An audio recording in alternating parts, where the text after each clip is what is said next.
Well, hello, my friends. It's Shawn Petite. Welcome back to my YouTube channel. Look at this fun, bright piece. Oh, so much fun. So happy.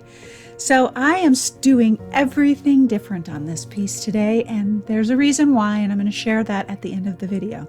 So I'm starting out on a 12 by 12 MDF board that has been gessoed, and I'm just kind of sketching out what my idea is. I typically don't do this, but like I said, I'm doing everything different on this one.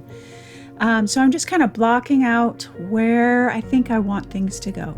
And now I'm blocking out my sketching with some collage papers. And I haven't done it like this. I'm not sure if ever.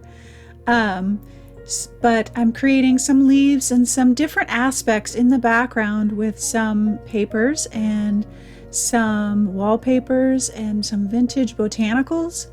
And I honestly loved how it looked just like this. So I'll have to explore that a little bit more. I'm using heavy body paints today, which I don't use, again, because I'm doing everything different today. And I'm going to stencil with those heavy body paints. And I did this differently because I wanted it to be something new and something challenging, because it goes along with the inspiration and the quote for this week. So I'm stenciling with the heavy body paints, and I'm going to tell you it was a challenge, and I had to rethink things and how I did things, and I'm going to share again more about that at the end of the video. So it was not an easy process. I did a lot of cleanup, and I had to dry in between each time I stenciled. So it took me some time, and for me, I'm very impatient when I create. I like to create fast and straight through. So this took a little bit more time than usual, because each time I had to get my heat tool and dry the layer that I was working on, clean my stencil because of the heavy body paint. If I laid it down, I was going to get, and you can even see at certain points where there's paint in places that aren't supposed to be. So there were a lot of challenges by doing it this way, but I wanted to do something different. I wanted to learn and grow in this process, and I did, and I loved it. I positively loved it. I love how it looks. I love the texture. Oh my goodness, so much fun.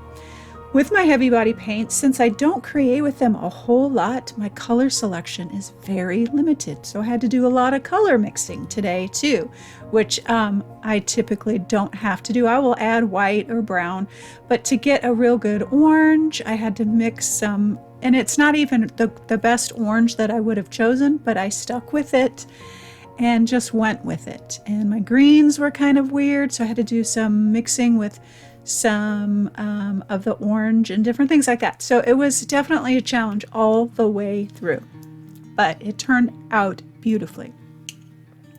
So this is gesso and heavy body. The white is gesso, so it has kind of that thickness, but heavy body paint has a little bit of a sticky feel almost to it. It's so thick.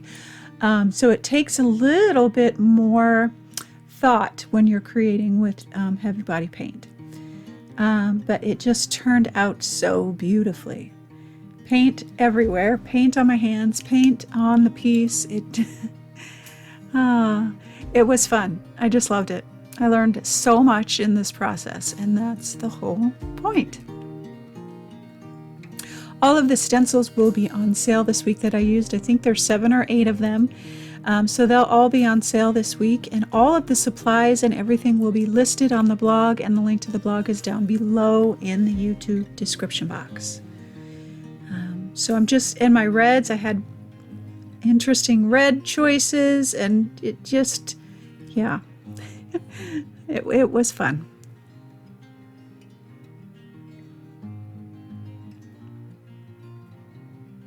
I had to really think about where I was placing my stencils because of the texture.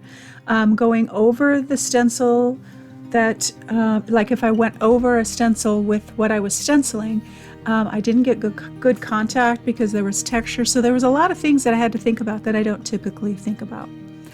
And so now I'm going to lay in the background, which typically I have paper in the background, and I've already done some type of something in the background, a wash or something like that. And so this is, something that I don't do very often. either in my everyday creating is kind of create the background, and this is kind of called reductive painting, so you're painting from the outside in. And so it was fun. I loved it, loved. I'm using a smaller brush than I typically use. This is a brush that I don't use very often. Again, choosing things that I don't use very often to give myself a different experience and to learn some new things. Heavy body paints don't spread as easily. They're harder to move around, so it took a bit to just kind of get the feel for them again.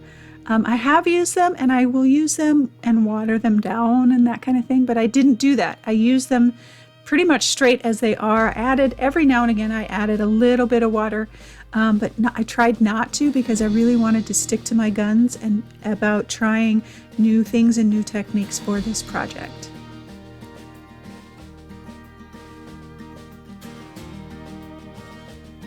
But one of the things that I love about heavy body paint is how you can see the brush strokes.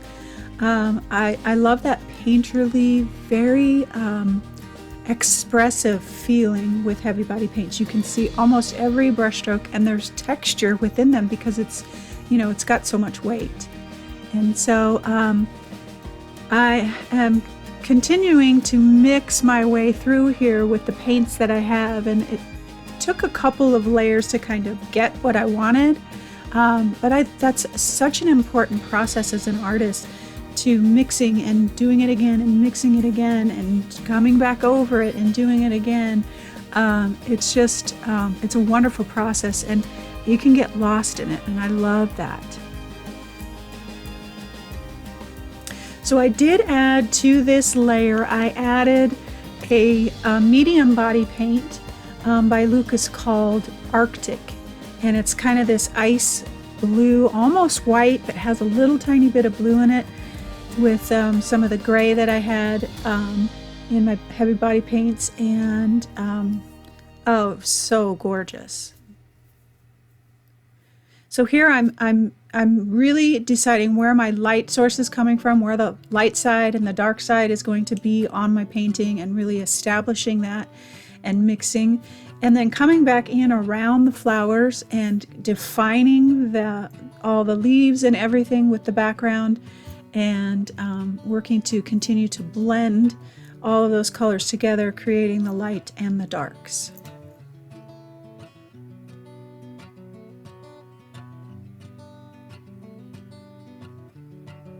I switched to a smaller brush. I like to use, and I wanted to force myself to use a larger brush, larger brush than I might typically use when I'm doing things around the flowers, because it gets a really great painterly feel. But I wasn't able to kind of get into all the grooves, and so I switched to a smaller brush just for a little bit to kind of get in between some of those flowers and around some of the leaves and different things like that I couldn't really get around with the other brush. Even though it was smaller, it still was bigger than I would typically use for something like that. So I did switch.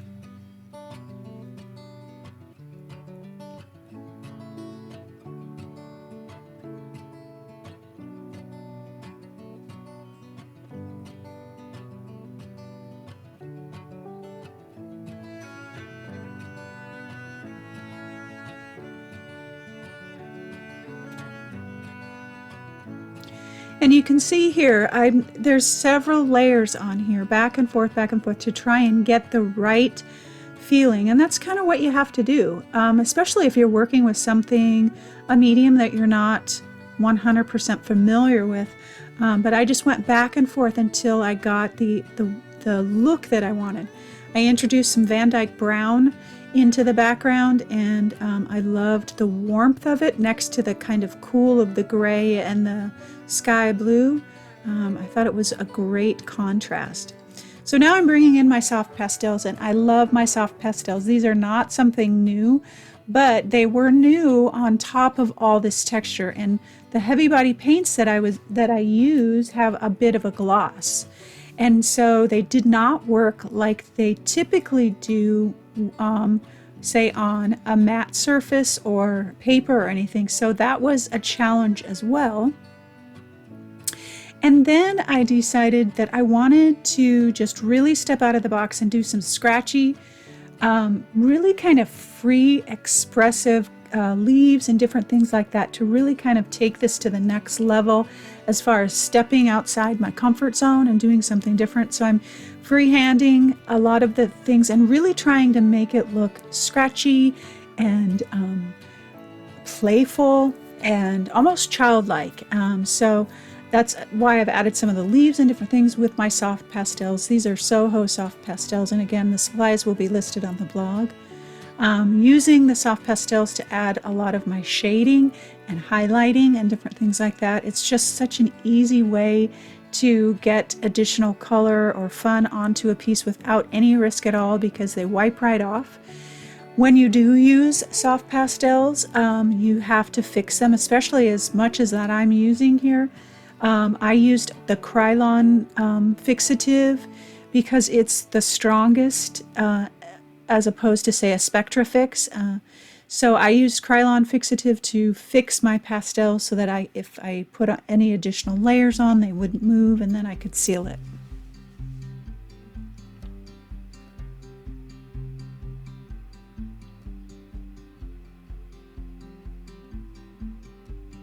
So I've got my charcoal pencil, but this is not my regular charcoal pencil. This is hard. I typically use a soft, extra soft, and I have that out. But I wanted to have all these sketchy, fun, playful, expressive lines all throughout the piece. And so I'm using my hard charcoal pencil, and it gives you a more detailed, defined pencil mark. It's lighter, and you can see I'm switching to my soft pastel back and forth where I want it to be a little bit darker, because the hard charcoal pencil is a lighter, finer, detailed line.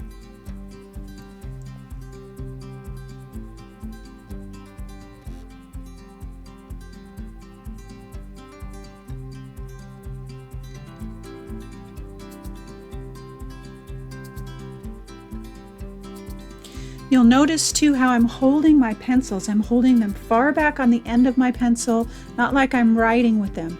But the farther back you hold your pencil or your paintbrush or anything, the less control you have. And that's what I wanted. I wanted it to be really sketchy, uneven lines, and so that's why I'm holding the pencil the way that I am.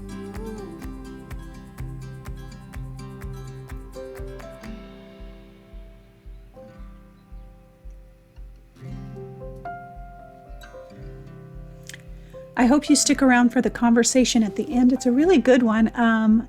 It was interesting how it all came together, how this piece came together with the quote that inspired it, and kind of my journey through this piece and what it meant to me and maybe for you. So I hope you stick around for that conversation. So there were a lot of things that I was doing. So I'm making these scribbly marks in there that they just look like big old blobs of nothing, but they end up working. And that's the wonder of being in your discomfort and uncomfortable zone when you're trying new things, is that you learn some just amazing things. And I love that place of creativity.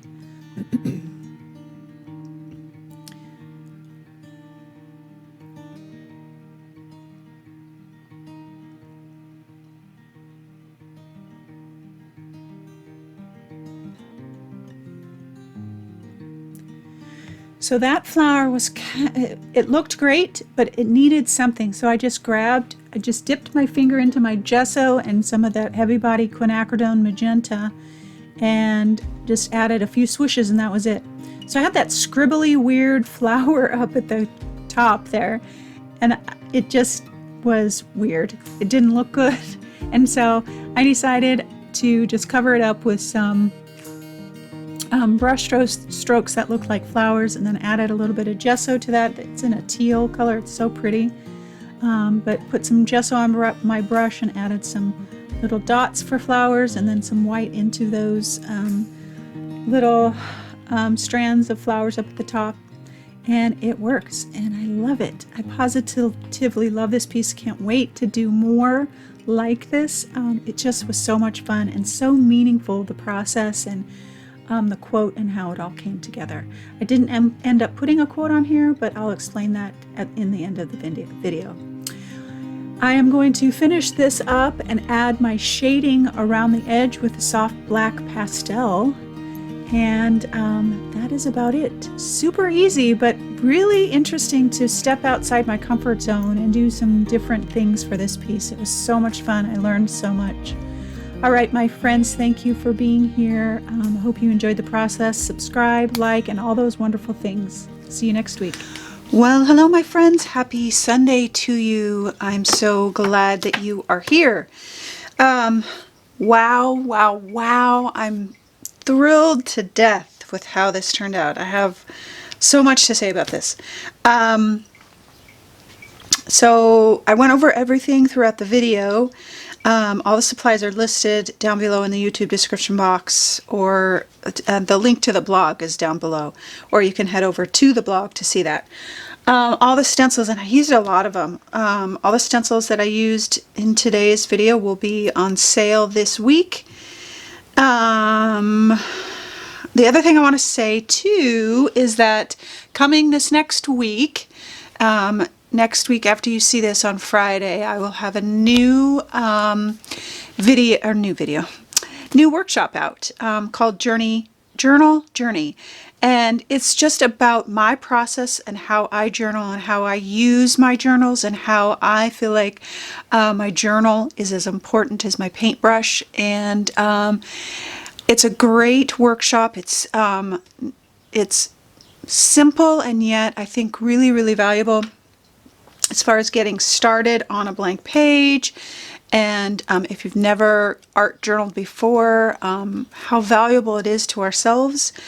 So anyway, be looking for that. If you're looking for a new workshop or have interest in journaling and the process and some steps that you can take to get some great pages, that is a great workshop for you. There'll be an early bird pricing happening on Friday next week. Okay, let's see what else. I think that's it. I don't think there's anything else that I need to let you know about. Okay, so this piece. So this piece was inspired by this quote, and I didn't put it on the piece, and I actually have it printed and ready to go, and I kept putting it around, and I just loved it the way that it was. I might give it some more thought and see if, because I have it printed out on my tissue paper and I just couldn't find the right spot. Maybe I needed it to be smaller and I just wasn't sure, and I was just loving it the way that it was. So I'm just going to sit on it for a little bit. So start where you are, use what you have, do what you can. That's by Arthur Ashe. Start where you are, use what you have, do what you can.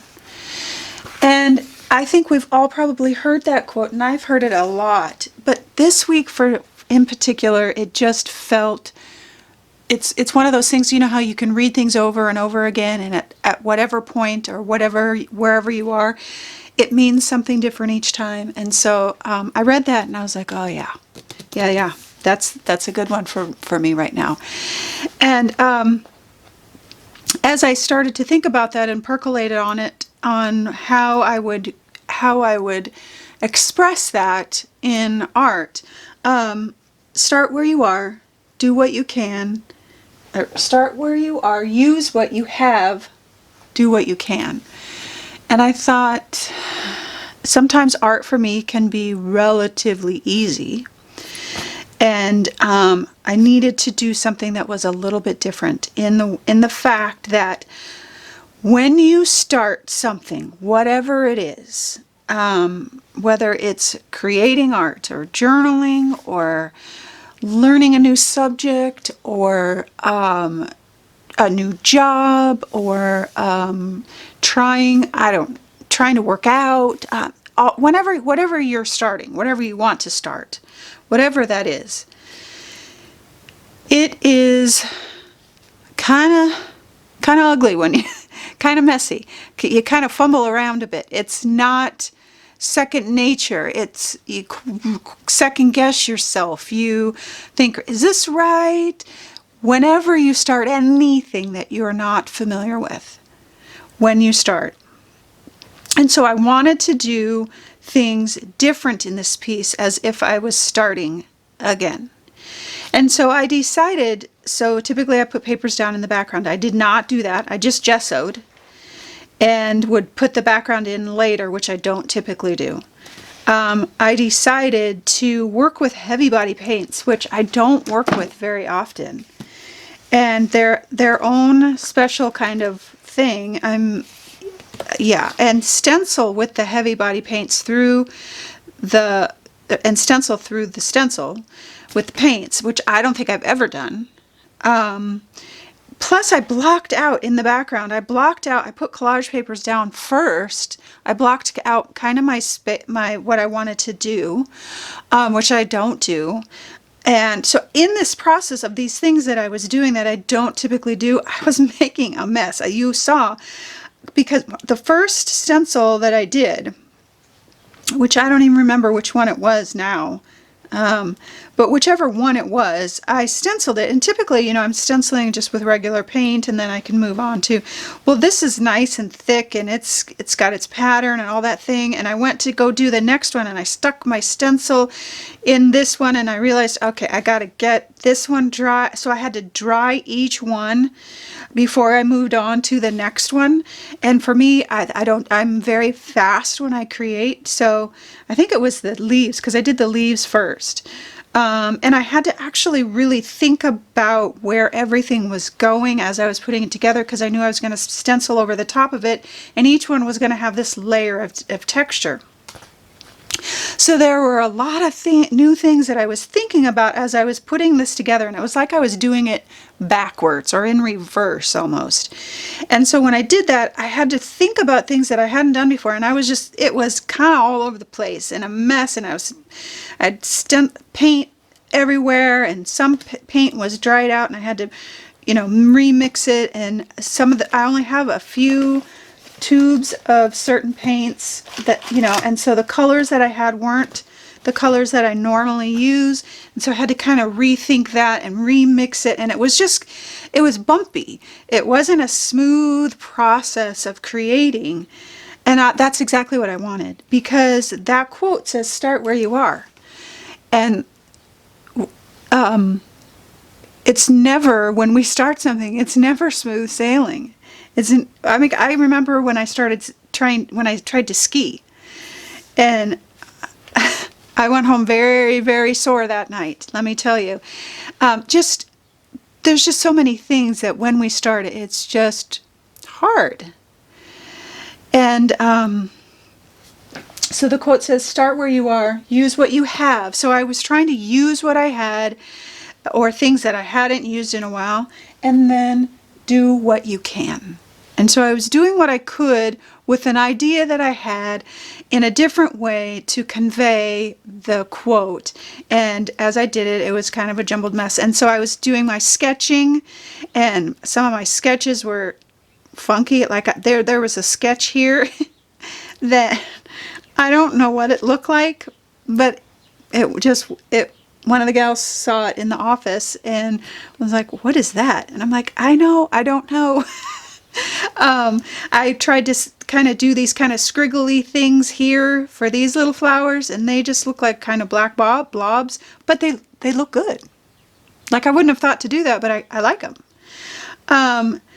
So in the stumbling and fumbling, when we start, we learn. And it's uncomfortable. It's really uncomfortable, but we learn. And so being okay with the uncomfortable when we start anything, whatever it is really valuable. And start where you are, use what you have. We just have to start. That's the key. The key word in all of this, no matter what you're trying to do, whatever change you're trying to take, whatever social justice you're trying to fight for, what a health issue you're trying to deal with, whatever it is, we have to start. and we have to be willing to be uncomfortable in the learning. And that's what this was about, because at one point I'm like, what am I doing? I don't know what I'm doing. I was stenciling this out here, and I was trying to put some highlights in it because I like to do some highlights. And I was trying to do things like normally I would put paint down and then come back and highlight. And I was trying to do it all in one application. That was my intent. And so I had to think ahead. So I had highlight over here, but the light source was over here. So that wasn't right. So all these different things that I was doing, I'm like, oh, yeah. Oh, Lord. But that, for the next time that I do this, I know. And each time I do something similar to this, or in this process, or with these paints, or with this pencil, or whatever it will be, I already know some things. And then it gets easier, and then it gets easier, and then it gets easier. So I just want to encourage you today, whatever you are striving for, looking for, working for, trying to change, whatever it is, be okay to be uncomfortable, so that you can learn the lessons.